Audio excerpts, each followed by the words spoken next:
వాళ్ళను ఏ విధంగా భయపెట్టారు అన్నది రాష్ట్రం మొత్తం చూసింది. ఇప్పుడు ఆ కుటుంబాన్ని కలుసుకున్నప్పుడు వారి కళ్ళల్లో ఇంకా ఆ రోజు జరిగినటువంటి సంఘటన తాలూకా భయాందోళనలు ఇంకా వీడిపోలేదు. వారికి ఇంకా నిద్రాహారాలు లేకుండా భయంతో మరి మా ఇంట్లో ఉన్నటువంటి మహిళలందరూ కూర్చొని ఉన్నారు.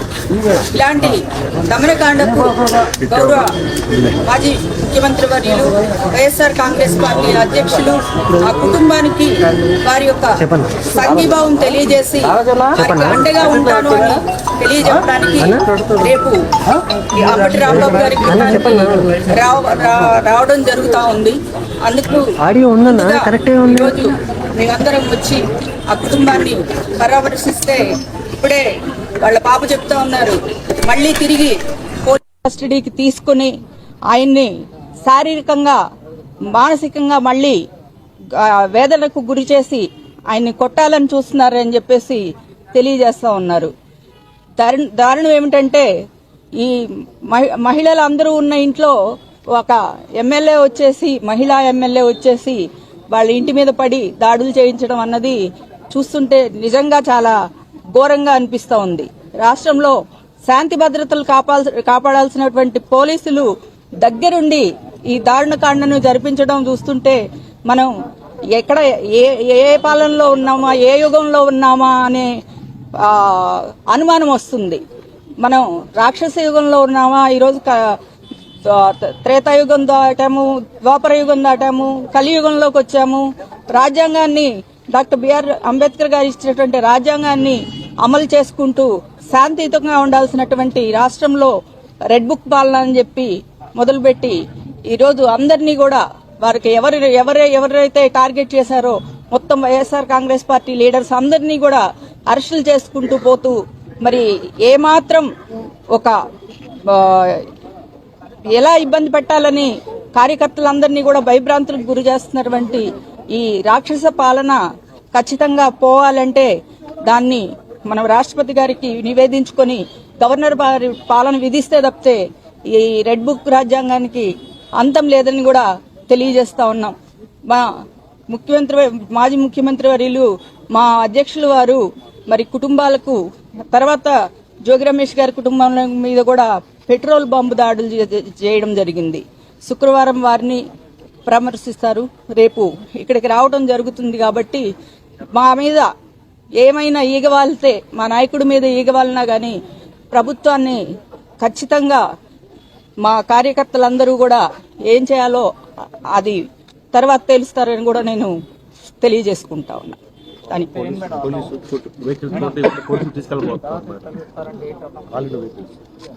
ఏమండి, ఇప్పుడు వాళ్ళు చేసిన దాన్ని మీరు సమర్థిస్తున్నారా? మీరు చూసారు, మీరు సమర్థిస్తున్నారా? రాష్ట్రంలో అలాంటి దాడులు రేపు మీ ఇంటి మీద జరగొచ్చు, రేపు నా ఇంటి మీద జరగొచ్చు. మనం ప్రజా జీవితంలో ఉన్నాం.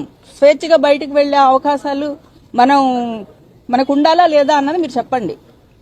ఇంటి మీదకి వచ్చేసి రాళ్ళు ఇసిరి దాడులు చేస్తుంటే రేపు మీ ఇంట్లో మీరు పెట్టే వార్త నచ్చదు ఎవరికన్నా. అప్పుడు వచ్చి మీ దాడి చేస్తే ఏం చేస్తారు? మిమ్మల్ని మీరు ప్రొటెక్ట్ చేసుకోరా? ఊరుకోరంటే ఏంటి? మేము అండగా ఉంటాం ఆ కుటుంబానికి. కాదండి, మమ్మల్ని మేము రక్షించుకోవడానికి తీసుకుంటామన్నాను. ఊరుకోరు అని అంటే with in the frame work of constitution and law and order చేసుకోండి, అంతేగాని వాటిని బ్రేక్ చేసి చెయ్యం. అదే అండి, ప్రత్యేకించి అడగక్కర్లేదు. అంటే వాళ్ళు చేసిన పద్ధతులు బట్టి మీకు అలాంటి అనుమానాలు వస్తున్నాయో కానీ వ్యవస్థ మీద అవసరం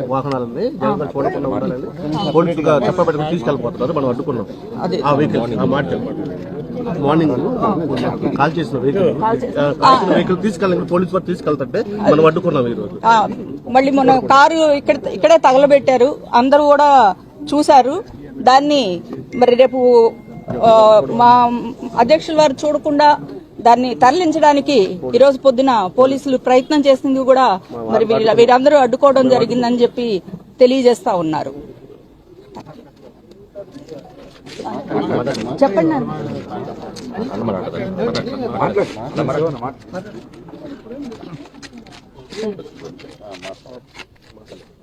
మంచిది.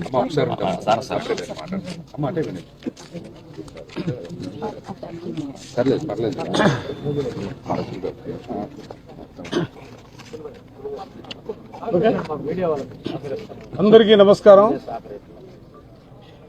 వైఎస్ఆర్ కాంగ్రెస్ పార్టీ ఓడిపోయిన తర్వాత తెలుగుదేశం పార్టీ అధికారంలోకి వచ్చిన రోజు నుంచి కూడా ఈ రాష్ట్రంలో డాక్టర్ బిఆర్ అంబేద్కర్ గారు రాజ్యాంగాన్ని అమలు చేస్తున్నటువంటి పరిస్థితులు కానీ, ప్రజాస్వామ్యబద్ధంగా ప్రజా పరిపాలన చేయాలనే ఆలోచన కానీ కూటమి ప్రభుత్వానికి లేదన్నది చాలా స్పష్టంగా కనిపిస్తున్నటువంటి పరిస్థితులు ఈ రాష్ట్రంలో ఉన్నాయి. ఏనాడైనా చూసామా? నోరెత్తితే ఆ గొంతుని నొక్కివేయడానికి ప్రయత్నం చేస్తా ఉన్నారు. సోషల్ మీడియాలో పోస్ట్ పెడితే అక్రమంగా కేసులు పెడతా ఉన్నారు, అరెస్టులు చేస్తా ఉన్నారు, నెలల తరబడి జైల్లో మగ్గబెట్టాలనే ఆలోచనతో రకరకాల చట్టాలను తీసుకొచ్చి ఎక్కడో దేశద్రోహులకి పెట్టాల్సినటువంటి చట్టాలను కూడా సోషల్ మీడియా కార్యకర్తల పైన, ముఖ్యంగా వైఎస్ఆర్ కాంగ్రెస్ పార్టీ కార్యకర్తల మీద పెడుతున్నటువంటి పరిస్థితులు ఈ రాష్ట్రంలో చూస్తా ఉన్నాం. ఇందాక మాజీ హోంమంత్రి గారు మేఘతోటి సుచరిత గారు స్పష్టంగా అడిగారు, అసలు ఏ దిశగా ఈ రాష్ట్రంలో మీరు పరిపాలన తీసుకెళ్లడానికి ప్రయత్నం చేస్తా ఉన్నారు? ఆంధ్రప్రదేశ్ అంటే అక్షర క్రమంలో అగ్రభారం ఉన్నటువంటి ఈ రాష్ట్రాన్ని అన్యాయాలకి కేర్ ఆఫ్ అడ్రస్ గా మార్చాలని ప్రయత్నం చేస్తా ఉన్నారా? శాంతి భద్రతలు లేకుండా ఒక అశాంతి వాతావరణాన్ని సృష్టించాలనే తలంపుతో ముందుకు సాగుతా ఉన్నారా? సరే, మీ పందా ఏంటి? వైఎస్ఆర్ కాంగ్రెస్ పార్టీగా మాకు ఉద్యమాలు కొత్త కాదు, మాకు పోరాటాలు కొత్త కాదు. వైఎస్ఆర్ కాంగ్రెస్ పార్టీ ప్రారంభించిన రోజు నుంచి కూడా జెండా భుజాన పెట్టుకున్నటువంటి అంబటి రాంబాబు గారికి ఇది కొత్త. 2 సార్లు శాసనసభ్యుడిగా పనిచేస్తే, ఒకసారి మంత్రిగా ఈ రాష్ట్రంలో తను ప్రభుత్వంలో భాగస్వామిగా ఉంటే అసలు ఏం జరిగింది? ఈ విధమైనటువంటి పోకళ్ళ అక్రమంగా కేసులు పెడతారా?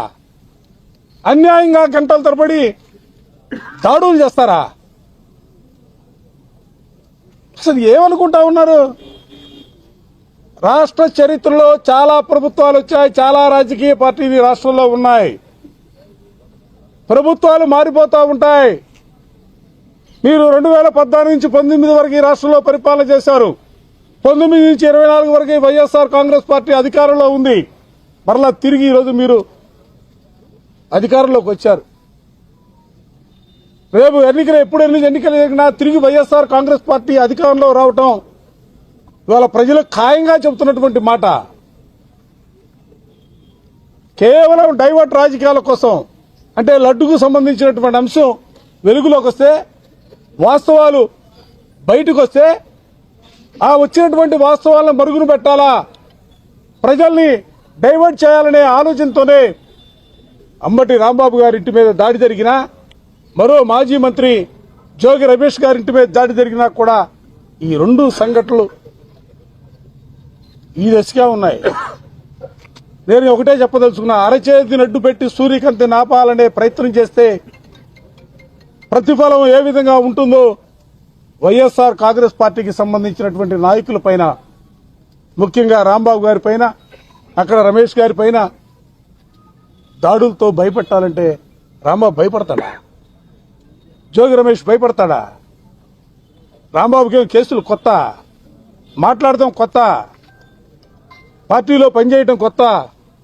కార్యకర్తగా జెండా భుజాన పెట్టుకుని వైఎస్ఆర్ కాంగ్రెస్ పార్టీలో జగన్మోహన్ రెడ్డి గారి నేతృత్వంలో ఎన్ని రకాలుగా ఇబ్బందులు వచ్చినా, ఎన్ని రకాలుగా అక్రమ కేసులు బనాయించాలనే ప్రయత్నం చేసినా జెండా విడవకుండా ముందుకు సాగినటువంటి వ్యక్తి రాంబాబు గారు, రమేష్ గారు. దయచేసి నేను ఈ రాష్ట్రంలో ఉన్నటువంటి ప్రజానీకానికి కూడా చెప్పదలుచుకున్నా, మేధావులారా స్పందించండి, ప్రజాస్వామ్యవాదులారా. ఈ రాష్ట్రంలో జరుగుతున్నటువంటి అప్రజాస్వామిక పరిపాలన పైన మీరందరూ మౌనం ధారిస్తే ఇవాళ వీళ్ళు చేసే అన్యాయాలకి అక్రమాలకి అడ్డుకట్ట ఎక్కడ? అందుకే మేము చాలా స్పష్టంగా చెప్పదలుచుకున్నాం మా పార్టీగా.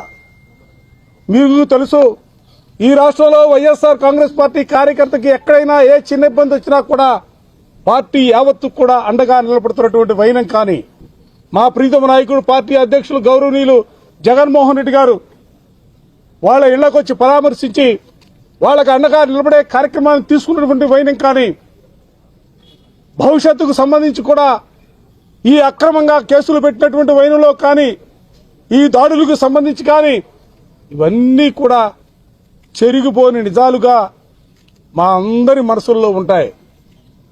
దయచేసి అధికారం ఉందనే అహంకారంతో ముందుకు సాగొద్దని చెప్పి నేను ఈ సందర్భంగా చెప్పదలుచుకున్నా. అదేవిధంగా రేపు రాంబాబు గారిని పరామర్శించడానికి జగన్మోహన్ రెడ్డి గారు రాబోతా ఉన్నారు. ఉదయం 10 గంటలకి తాడేపల్లి నుంచి బయలుదేరి బుడంపాడు బైపాస్ దగ్గర ఆంజనేయ స్వామి విగ్రహం దగ్గర దిగి అక్కడి నుంచి కొండంగటప్ప కాలనీ చుట్టుకుంట మీదుగా కలెక్టర్ ఆఫీసు, స్తంభాల గారు, గుజ్జనగొళ్ళ, అక్కడి నుంచి ఇక్కడికి వచ్చే కార్యక్రమం రేపు పార్టీ పెద్దలందరూ కూడా కూర్చొని నిర్ణయించడం జరిగింది. తప్పనిసరిగా ఎందుకంటే రాంబాబు గారి కుటుంబంలో సభ్యులుగా నిన్నొచ్చినా, ఇవాళొచ్చినా, మొన్నొచ్చినా మేమందరం కూడా ఒక కుటుంబంలో సభ్యులమే. వాళ్ళు కూడా నిజంగా జరిగిన సంఘటన మర్చిపోలేక మనసుల్లో వేదంతో ఉన్నప్పుడు కూడా వైఎస్ఆర్ కాంగ్రెస్ పార్టీగా వాళ్ళు మాట్లాడినా, మేము మాట్లాడినా, ఎవరు మాట్లాడినా కూడా ప్రజాస్వామ్యబద్ధంగా, చట్టబద్ధంగా మేమందరం కూడా ముందుకు సాగాలనే భావంతో ఉన్నామన్న అంశాన్ని కూడా ఈ రాష్ట్ర ప్రజలు చెప్పదలుచుకున్నాం. వాళ్ళు ఎంత కవ్వించినా, ఎంత బెదిరించినా, ఏదో ఒక రకంగా మమ్మల్ని రెచ్చగొట్టాలనే ఆలోచన చేసినప్పుడు కూడా మేము ప్రజాస్వామ్యబద్ధంగానే వెళ్తాం. ఎందుకంటే మా నాయకుడు జగన్మోహన్ రెడ్డి గారు చెప్పినటువంటి మాట, రాజ్యాంగాన్ని, భారత రాజ్యాంగాన్ని గౌరవిస్తాం, చట్టాలని, న్యాయ సూత్రాలకు అనుగుణంగానే వైఎస్ఆర్ కాంగ్రెస్ పార్టీ భవిష్యత్తులో కూడా ముందుకు సాగుతుందన్న అంశాన్ని సందర్భంగా గట్టిగా చెప్పదలుచుకున్నాం. ఇది మేమేదో బల ప్రదర్శన చేయడానికో లేకపోతే మీటింగ్లు పెట్టుకోవడానికో రాట్లా. అంబటి రాంబాబు గారి మీద జరిగినటువంటి దాడి, ఆ దాడి జరుగుతున్నటువంటి పరిస్థితుల్లో అంబటి రాంబాబు గారి ఇంట్లో ముఖ్యంగా మహిళలు, వాళ్ళ మిస్సెస్ గాని, వాళ్ళ ఇద్దరు కుమార్తెలు గాని, వాళ్లతో పాటు పిల్లలు ఉన్నటువంటి పరిస్థితుల్లో వాళ్ళు భయపడినటువంటి వైనం. ఎందుకంటే ఎప్పుడు కూడా ఊహించం ఈ నగరంలో. అటువంటి పరిస్థితుల్లో వాళ్ళ కుటుంబం మొత్తం కూడా కొంత భయాందోళనకు గురైనటువంటి పరిస్థితులు. అందుకనే వాళ్ళ కుటుంబ సభ్యులందరూ కూడా ధైర్యం చెప్పాలనే ఆలోచనతో జగన్మోహన్ రెడ్డి గారు వాళ్ళ ఇంటికి వస్తా ఉన్నారు. కాబట్టి దీనికి సంబంధించి ఇప్పటికే చెప్తున్నాం, మీ ద్వారా పోలీసు వారికి కూడా చెప్పదలుచుకున్నాం. ఇది రాజకీయపరమైనటువంటి కార్యక్రమం కాదు. దాడికి గురైనటువంటి కుటుంబాన్ని పరామర్శించడానికి మా నాయకుడు జగన్మోహన్ రెడ్డి గారు వస్తా ఉన్నారు. దయచేసి దీనికి సంబంధించి కూడా మీరు చట్టప్రకంగా మీరు ముందుకు సాగుతారని భావిస్తా ఉన్నాం, సాగాలని కోరుకుంటా ఉన్నాం.